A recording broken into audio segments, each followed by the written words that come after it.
இவன் ரொம்ப தூரத்துல இருந்தான், இவனை அப்படி சொல்லி அங்கேருந்து இங்கே வர வச்சோம். ஆனால் எங்கள் கையில் ஒன்றும் இல்லை. இல்லை ஏழை இப்படி பண்றியே கிறுக்கு மெண்டல் பயிலாம் கெட்டா பயிலாம் பட் உனக்கு லாங்குவேஜ் புரியுது தம்பி. இந்திய மயில். ஆனா பாருங்களேன், இந்தியன் இங்கிலீஷ்ல வேற ஏதோ நம்மளுக்கு மயில்னா பீகாக் தானே தெரியும். இது இதெல்லாம் புதுசா இருக்கு. அப்புறம் வந்து கிரே பால்கான் அப்படி தமிழ்ல நீ படிப்பா. சாம்பல் நிற குழைக்காடா கடா. ஆமா அப்படின்னா நாங்க வந்து எங்க காணாச்சிருக்கோம் நாடுறதா கேள்விப்படுறோம். எக்ஸ்க்ளூசிவா நம்மளுக்கோசரம் அந்த மயில் தோகை காடு.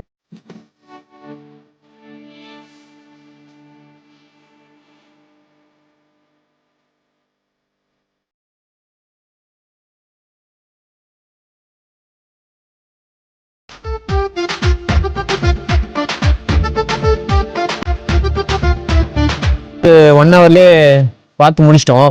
சொல்ல இது ஒரு மினி ஜூ, ரொம்ப எக்ஸ்பெக்ட் பண்ணிலாம் வராதீங்க.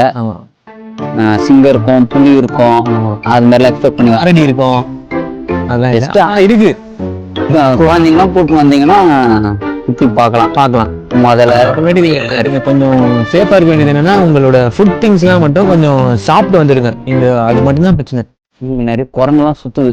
குரங்கு வந்து ராபேரி பந்து அங்கிட்டு முடிச்சுட்டு நீங்க அப்படியே கீழே வந்தீங்கன்னா லைட்டா தண்ணி போகுது.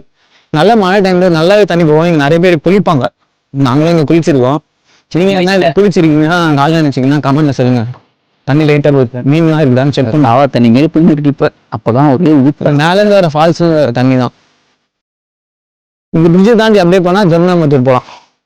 இங்க இருந்து 37 கிலோமீட்டர்ஸ்ல தண்ணி வருது, கம்மியா வருது, ரொம்ப கம்மியா வருது. ஆமா. ஓகே, அவ்வளவுதான். இந்த வீடியோவை இதோட கம்ப்ளீட் பண்ணிக்கிறோம். அடுத்த சூப்பரான vlogல மீட் பண்ணலாம். பாய்.